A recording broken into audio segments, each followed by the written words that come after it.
la foule avait donné une ovation à Josh Anderson, avec un but dans un filet désert. Puis mentalement, Josh traversait des moments assez difficiles. Aujourd'hui, c'est devenu un élément important de votre équipe, particulièrement en ce début de série. C'est quoi atteindre ce niveau d'efficacité pour vous? Puis on a vraiment défini son rôle. Puis il joue dans un rôle plus défensif qui l'apporte. Ses touches offensives, c'est d'amener sa pesanteur, puis être responsable de défendre les buts. Tu as souvent parlé du fait qu'Alexis Newhook défensivement, puis il a appris à le faire, puis c'est quoi améliorer à ce niveau-là. Est-ce que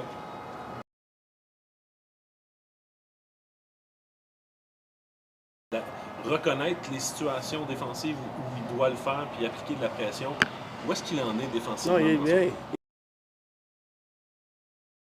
La progression est un petit peu au même stade que la progression de notre équipe. Plus que tu évolues comme équipe, tu parles, tu vraiment viens détailler dans tes détails défensifs. Puis je te dirais que sa progression est quasiment pareille que notre progression collective de ce côté-là. Je pense que c'est normal. Martin, au premier match, l'avantage numérique a été une clé pour les deux équipes. Il y a beaucoup de buts qui se sont marqués en avantage numérique. On peut s'attendre à ce que le jeu devienne un petit peu plus robuste, mais en même temps, est-ce que ça peut freiner deux équipes, étant donné que le powerplay est dangereux? Oui, je sais. C'est sûr, il faut que tu fasses attention des deux bords. Il faut que tu sois proche de la ligne, mais tu ne veux pas passer l'autre bord de la ligne puis donner ces opportunités-là d'avantage numérique de l'autre côté. Puis je suis sûr qu'ils ont ont les mêmes intentions. Ils veulent jouer, les deux équipes veulent amener de la robustesse et tout, puis du jam, mais il faut que tu fasses attention. Parlant de ça, Martin, tu as aussi le feeling que ce que vous faites après les coups de sifflet, vous le faites de la bonne façon présentement? Oui, on a calculé. Ouais. Tu parlais de Josh tantôt. C'est quoi d'avoir un coéquipier comme ça? C'est quoi l'effet d'avoir un coéquipier comme ça dans ce type de match-là? Ça se peut que ça déborde par sifflet, tout ça. Ben, écoute, moi, j'ai toujours apprécié ça. C'est comme un joueur plus petit que les gars, ils te cherchent tout le temps. Fait que... moi, je me souviens avec Vincent, Vincent, il faisait un peu ce travail-là. Je pense que c'est important d'avoir ça de ton bord. On l'a. Il y a un A sur son chandail, Josh, puis en ce moment, puis c'est comme son leadership, on n'en parle pas beaucoup, mais qu'est-ce qui le distingue? Quel genre de leadership il a? Ben, il est toujours au travail. Les pratiques, c'est à la même vitesse que tu vas voir dans les games. Un bel exemple. On a beaucoup de leaders qui n'ont pas de lettre. Ça ne prend pas une lettre pour leader. Fait que, non, c'est important. Est-ce que, justement, parlant de ça, je sais que Uri, après le dernier match, parlait qu'il était assis à côté de Josh en vestiaire, il l'aide beaucoup, etc. Qu'est-ce que tu vois qu'il a apporté, Josh, justement, à Uri dans sa game, dans ses actions, pour lui permettre d'être le joueur qu'il est? Bien, je pense qu'il est un bel exemple pour Slav de voir comment que Andy utilise sa vitesse pour amener sa pesanteur. Tu peux pas amener de la pesanteur si tu n'as pas de vitesse. Tu peux être le plus gros, tu n'as pas de vitesse, ça va être tough. Fait que je pense que c'est un bel exemple. À la lumière de la Game 1, qu'est-ce que tu aimerais voir améliorer au sein de ton équipe à compter de ce soir? Passer plus de temps dans la zone offensive, je te dirais. Ça prend... il y a des manières de commencer ça. Fait que c'est de se donner plus de chances de commencer ça. What will enable you to do that, Marty? Just having the right intentions and collectively understanding what we're trying to do. Just that, how much is establishing kind of deeper game? I mean, you guys were able to get through the neutral zone reasonably well against a team that's really good in the neutral zone. Just now as the series moves forward and it's a 7-game series, like how important is it to kind of get to that deeper game? Yeah, but you only get to the deeper game if the five guys are connected and working together. So you got to play at the same pace. You have to have balance on the ice. There's so many things that allows you to do that. But you got to collectively do them. C'est quoi la meilleure attitude à avoir quand on a l'avance dans une série aussi mince soit-elle, c'est seulement un match? C'est 0-0. Attitude de 0-0 pour commencer. Quand tu parlais, Martin, d'avoir plus de temps, quand tu parlais tantôt d'avoir plus de temps en zone offensive, Est-ce que tu veux aussi plus de volume sur le gardien? Y a-t-il un bénéfice? Ou sinon, à pas trop générer de volume? Mais tu vas toujours avoir plus de volume si tu as plus de temps. C'est un effet domino. Mais je réponds à la question sur le volume parce que dans les matchs, vous n'avez pas généré beaucoup de volume. Cette année, vous avez quand même beaucoup de succès. Ça peut sembler. On essaie d'être calculé. On n'arrive pas là, puis il faut juste être fancy à soir. Il faut juste shooter à puck à soir. On essaie d'être calculé collectivement, être ensemble, puis comprendre c'est quoi qu'on a besoin, là. Yesterday you told us you were happy with your 4 lines last game. I'm curious, did you feel that while the game was going on? Yeah. Or, yeah? Definitely. Yeah, I felt like it was a good first period. I think everybody had all hands on deck, and the intentions of the 4 lines were exactly what we need. Marty, Katie really at times this season was looking for something in his game. He didn't seem entirely satisfied at various points, especially when he came back from injury. When you talk about jam being necessary in a game, I'm just wondering what you thought of his jam in Game 1 and to what extent he's important to your teammate being able to do that. Yeah, for sure. No, I thought he played a strong Game 1 to his identity, and I felt like he gave us that down the stretch this season, and I expected that, and I think the playoff intensity, what's at stake, I think it elevates guys, and I expect that from guys like He's this. always had natural leadership qualities. I'm just wondering, when you were asked about Josh earlier, but his whole life, since he was a kid, he's been a natural leader. How do you see that? Yeah. When it comes No, to I mean, I him? think Goose is another guy. We have so many guys that really drive the culture. I think we have. I mean, the whole team drives the culture. And guys like Goose, they've done that at lower level. He's been here for 4 years now. Like, you can see, that players like him, they're culture drivers. And you need that, and we have a lot of those guys. Marty, Alex Newhook and Ivan Davidov and Texier got a lot of time against Kucherov and Point. They're such great players. They're going to be tough to contain throughout an entire series. What did those guys do well within that matchup?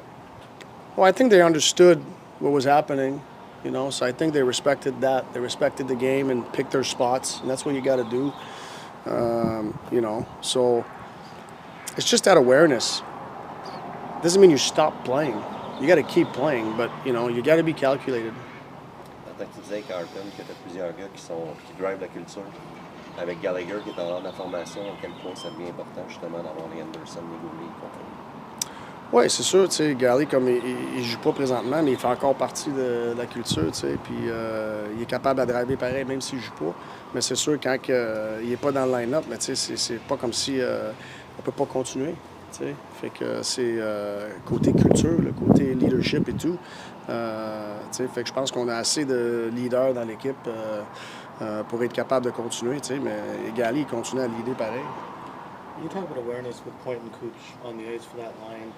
You have a rookie on that line in Demi, and his identity is offensive, right? I mean, he wants to be dynamic and create. But I think that's what you guys see, right? That's what sticks out, right? Right. Well, so then correct me then. What is?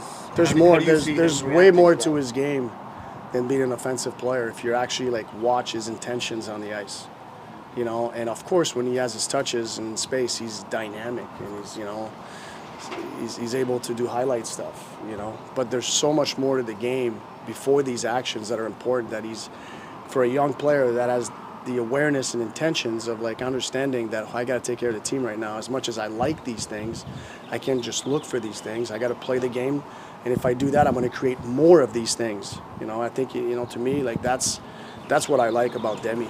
Par rapport à lui, évidemment, c'est une évolution naturelle entre l'an passé et cette année, mais comment tu as aimé comment il a apprivoisé cette pression-là dans le premier match, puis comment il a grandi en tant que joueur dans des matchs à haute pression comme ça? Mais je pense qu'il a grandi toute l'année. Je pense que c'est pas arrivé du jour au lendemain, mais il a amené une attitude, une éthique de travail pour continuer à améliorer ça chaque jour. Fait que moi, je lève mon chapeau. Merci, Martin.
the lead.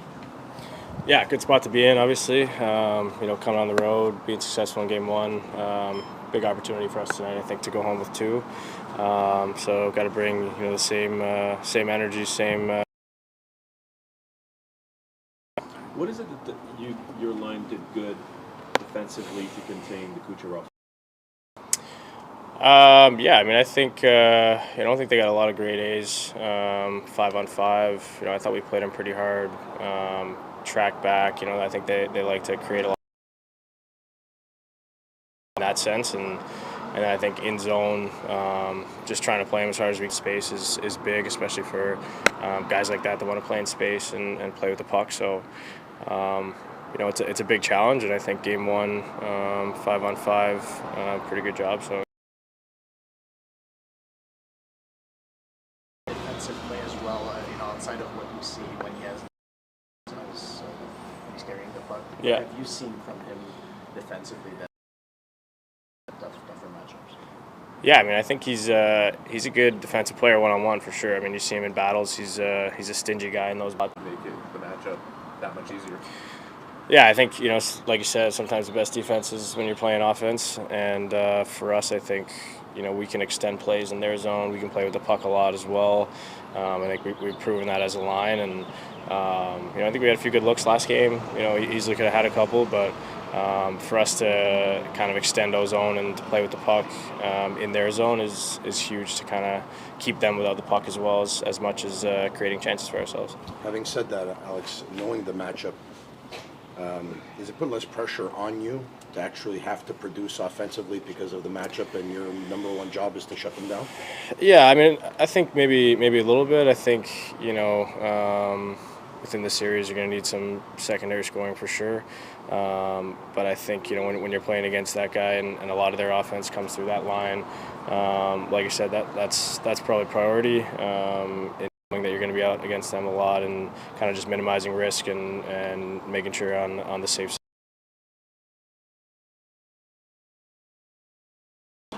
Develop, and you see that the opposing coach wants that matchup. Yeah. What does that trigger in you personally, or as a or that? Yeah, it's a good challenge. I think I like it and kind of like that challenge. He would wait it out till we went back out there and then throw him out there. But I think we're definitely capable of playing hard against those guys and not with our speed. And I think we're all capable of kind of that challenge. So good opportunity for us, and got to be reliable that way. How does Andy's play the rest of the team in the playoffs, especially? Yeah, it's huge. I like that. That's he set the tone first game, I think, in a big way with how he played physically and the pace he brings. Some life to our bench and brings some life to our group. And I think You've improved on game one. I think our intentions were good. I think over having those details are huge. And I think in game one, knowing that we focus on those details was huge. I think being able to hold on to the puck a little bit more in there, but we're looking to bring the same kind of mindset in game two.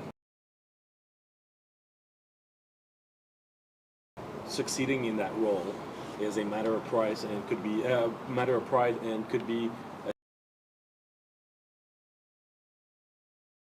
and how far you've gone as a player. Yeah, for sure. But I think, like I said earlier, I think we're all kind of capable of being in that role, and I think playing against whoever, no matter what the matchup is, and being in the mid role here and what they're giving us. What's it like to have him by your side when you enter a game and things might get a bit feisty? For us, we're a younger group, and having a guy like that's been around and and brings that energy and physicality every night, it's huge for us as a team, and we like having him on our side. Unless I'm mistaken, what does it take to get there? Yeah, it takes. I was lucky to get that experience early in my career, and it takes a lot. everyone pulling on the rope. That's the biggest thing is, you're going to need everyone throughout your lineup, and guys that aren't playing right now, you're going to need everyone. And I think coming in waves is a huge thing. And I think for our group, we're capable of that. We got 4 lines that can roll, and all D pairs can play. So I think, we can kind of continue to roll them over, and I think over time.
Tu as joué avec des grands gardiens, Quick à Los Angeles, Carey aussi à Montréal. Je te demanderai pas tout de suite de comparer Jacob à ces gars-là, mais l'assurance que Jacob a démontré dans le premier match, ces grands gardiens-là que tu as connus le démontraient. Comment c'est important pour vous autres qu'un jeune gardien arrive à faire ça? Très important, évidemment, pour gagner une série ou plusieurs matchs. Tu as besoin d'un goaler dédié comme ça. Puis ça hargne de gagner, de vouloir faire la différence match après match. Elle est là, puis il veut s'améliorer. Donc c'est vraiment un joueur important pour nous. Puis il est huge pour toute la série et toutes les playoffs. À votre dernier match contre le Lightning en saison, il y avait beaucoup de mêlées après le sifflet. Au premier match en série, on l'a moins vu. Est-ce que tu t'attends à un retour? Est-ce que ça ressemble plus au dernier match de saison? Oui, plus d'intensité, c'est sûr, mais on sait qu'après le sifflet, c'est là que les pénalités ils sortent. Donc, je pense pas qu'ils veulent jouer avec le feu non plus. Puis nous non plus, les deux côtés, ils ont un bon power play, puis on a un bon power play. Donc, c'est vraiment d'être intelligent dans nos scrums, des choses comme ça. Donc, mais oui, l'intensité devrait être plus haute ce soir. Vers la fin de la saison, Phil, Jake Evans s'est retrouvé avec toi. Pourquoi que ça fonctionne si bien avec Jake? Peut-être notre façon de penser défensivement, un peu un rôle de jouer contre une grosse ligne, je sais pas, il est capable de prendre les faceoffs à droite, à gauche, donc un peu la même mentalité, je te dirais. Joueur intelligent, donc je sais pas, ça a juste cliqué. La première game, on a joué à Islanders, puis ça continue. Donc c'est un bon vétéran, Jake, puis il sait faire la job là, solide. Mais au niveau des confrontations dans le premier match, ils vous ont opposé le trio de gars. C'est-tu un peu frustrant jusqu'à un certain point de dire, il me semble qu'on est peut-être un peu gaspillé dans ce qu'on sait faire de mieux? Ben, écoute, je me souviens en 2021, c'était la même chose. Il matchait contre la troisième ligne aussi quand on jouait ici. Donc, on va prendre ça comme du respect, puis on va continuer à faire la job le mieux qu'on peut, puis amener l'énergie. Les autres lignes font la job aussi, donc c'est de continuer à match après match. On a beaucoup parlé de l'importance d'augmenter peut-être votre temps en zone offensive pour générer un peu plus. Comment vous pouvez arriver à ça pour prolonger vos présences en zone offensive? Les meilleurs sticks, les petits détails là, qui peuvent nous attirer, pas juste éliminer le gars avec une mise en échec. Là, c'est vraiment notre bâton il va être important ce soir. Donc, stick check. C'est pas tout le monde qui est gros comme Anderson non plus. Donc, juste être un petit peu plus intelligent, c'est real. Mais toi, selon toi, qu'est-ce que vous pouvez faire de mieux dans le deuxième match par rapport au premier? Comme j'ai dit, le stick en zone offensive, pour créer des turnovers. Puis, à part ça, là, on était devant le net, on était fatiguant. Donc, manager la rondelle bien aussi. Donc, c'est comme ça que tu t'achètes du temps et de la possession. En jouant avec Jake, as-tu un petit ajustement au début pour le partage des responsabilités, étant donné que vos chiffres commencent sans poilelle selon le bord de face-off? 100%. Juste quand Jake prend un face-off, c'est des choses, des petits détails déliés que nous, j'ai jamais fait, mais on se parle avant le face-off, puis ça se fait bien. C'est juste d'être alerte en tout temps. Phil, the team grew a lot in the time that you were away from it. But since you come back, it's grown up a lot quickly too. Like, what are the different departments you've seen this team evolve in since you've been traded back? I would say a balance in the whole lineup, maybe. We all have a job to do, and we all do it not perfectly, but good. And lots of integrity in this team. Yeah, I mean, it's just like you said, it's a total different team that was there. The vibe, the staff, the management, everything changed. And it showed up on the ice too as well. Our system changed, more offense, smart coaching, so a lot of details in our game that wasn't there back then. We always talk about playing the right way. Just like, what goes into that, and what elements do you think have been incorporated that has the team playing the right way? The right way for Marty would be, I think, being really good on details. He has a lot of rules, and those are smart rules. It's not easy to come in as a new guy because there's so many details that we put emphasis on. And but if you do it right, it works. And I think that's the big difference on this team. Do you see the board matchup in any way as a sign of respect? It seems pretty evident that they're trying to keep you away from point and coach by doing that. I mean, how did you digest it when you realized over the course of the game that that's what was going on? Yeah, I mean, Cooper knows what kind of player we are, and he knows what kind of team he's playing against too. So I don't know. It's just I think it's smart coaching, I would say. But like I said, like other guys can do the job too, so it doesn't matter what kind of role we have. But what impact do you think it had on the group that Marty just accepted that and didn't try to run away from it, didn't try to chase other matchups throughout the game? Like he just seemed to roll with whatever was going on. And what does that tell the group? I don't know. Just we have a lot of depth. That's what it shows, and a lot of guys can do the work. Obviously, it won't be perfect every game, but yeah, a lot of depth, a lot of young guys that wants to make the difference, be a difference maker, and yeah, just a lot of young guys that has to prove stuff too. Like wants to prove it, and yeah, just one game at a time. Le Anderson que tu as connu en 2021 puis celui de 2026, il y a une lettre sur son chandail. Il a passé par des moments difficiles aussi, à peu près 2 ans. Qu'est-ce que tu vois de différent chez lui maintenant? Je vois Andy plus confiant, connaît son rôle, plus mature avec la rondelle. Donc, un bon vétéran et un bon leader pour l'équipe. Puis, non, il a évolué grandement, Andy. Puis, c'est le fun de jouer avec lui aussi. On apprend à se connaître, évidemment. Mais de plus en plus, je comprends ce qu'il amène puis ce qu'il peut faire sur ma ligne ensemble, avec Jakey aussi. Donc, on fait une ligne dangereuse là,